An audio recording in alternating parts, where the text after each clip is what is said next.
take a look at these two levels here. Can you tell which one is supposed to be a challenge and which one is supposed to be a reward? If so, congrats, you might be as much of a nerd as me. If not, let's talk about Rayman Origins and Rayman Legends.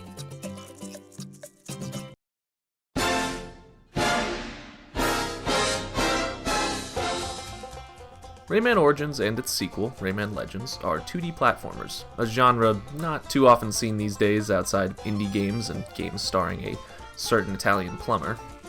And seeing as they're such similar games, a debate over which game is better overall is kind of pointless. Honestly, they're both great, so you should play both games. If you came here looking for a definite conclusion over which one is better, which one wins in a fight, you're probably going to be disappointed. That's not really what this video is about. Instead, what I want to talk about is two specific types of levels from each game and compare them: Origins Tricky Treasure levels and Legends Music levels.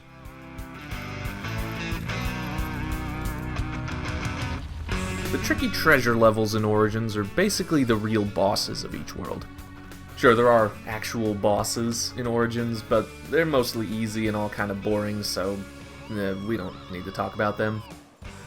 In the Tricky Treasure levels, you chase down a fleeing treasure chest at a breakneck pace.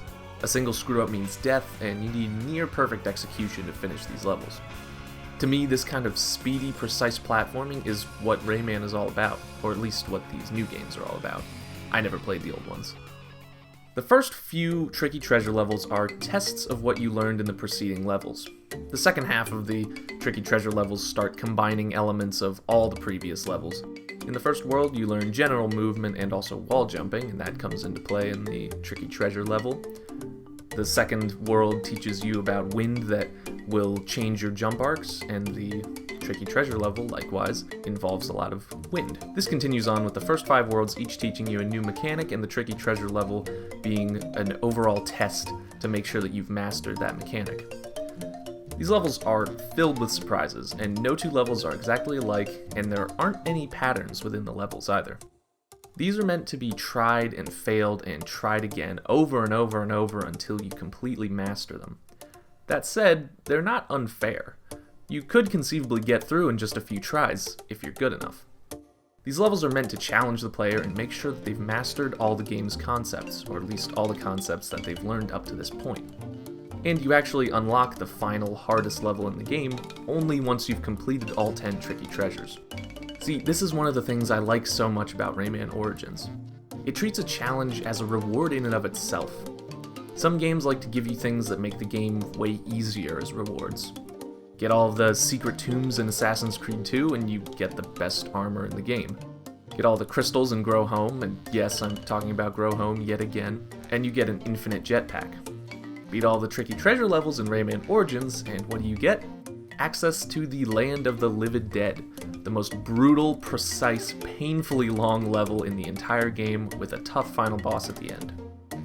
Beating these levels is still satisfying in and of itself because the game doesn't hold anything back, and that's why I like the Tricky Treasure levels so much. What I don't like so much is when games hold my hand and help me beat what should be a challenge. So with that said, let's talk about Rayman Legends.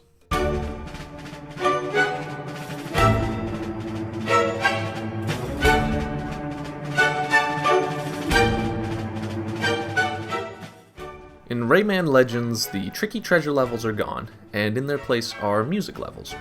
These levels look pretty similar at a glance. Speed-based platforming requiring perfect execution to win, right? Wrong. Rayman Legends music levels are an absolute cakewalk, and I can show you why. So, you might be able to tell from seeing some of this footage, but the music levels are a little over-reliant on jumping and bashing through walls. Bashing walls actually barely happens in Origins. There's a lot of variety in how they present themselves, but they're very similar in what's actually happening. Danger is signposted pretty clearly by these blue signposts, and by the rhythm of the music. See these fish? They jump out of your way.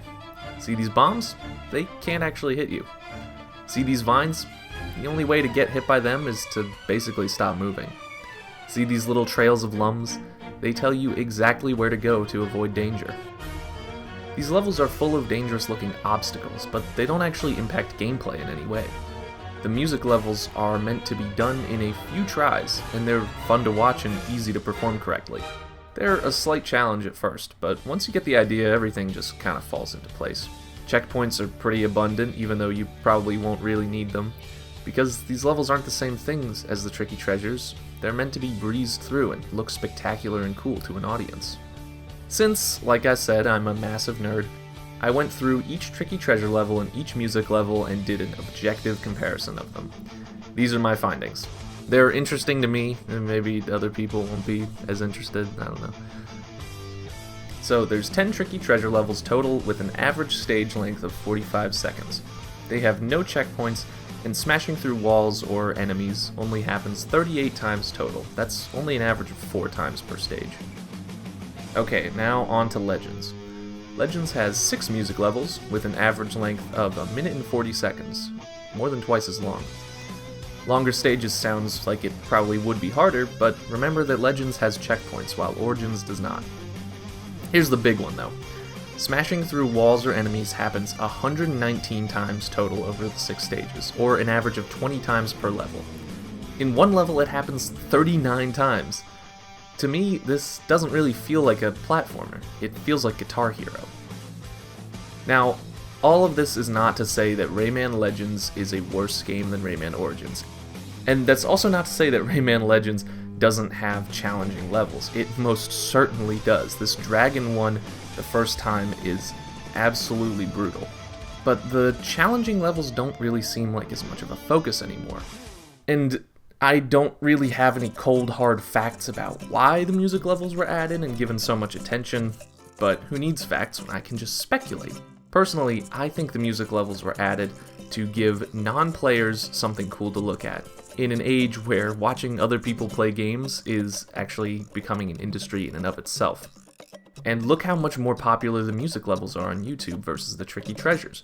Nobody cares about the Tricky Treasure levels except me, it seems. Kinda like Grow Home and Grow Up. I feel like I'm the only one who cares about this stuff. But look at the results for the music levels. Everybody wants to see these music levels, and I totally understand why. They're really cool to watch. So what does this all mean? Well, it doesn't mean much, really. Both games are still fantastic, and I understand that the Tricky Treasures and the music levels are different kinds of levels trying to do different things. Really, it mostly comes down to personal preference. The Tricky Treasure levels aren't better, I just prefer the challenge aspect of them over the spectacle of the music levels. And I really just wanted to make an objective analysis of why I like the Tricky Treasure levels more. And if you prefer the fun spectacle of the music levels, that's totally fine. It doesn't mean that you're wrong or that you're less of a gamer because you're not as interested in the challenge as I am. You know, it just makes you a filthy casual.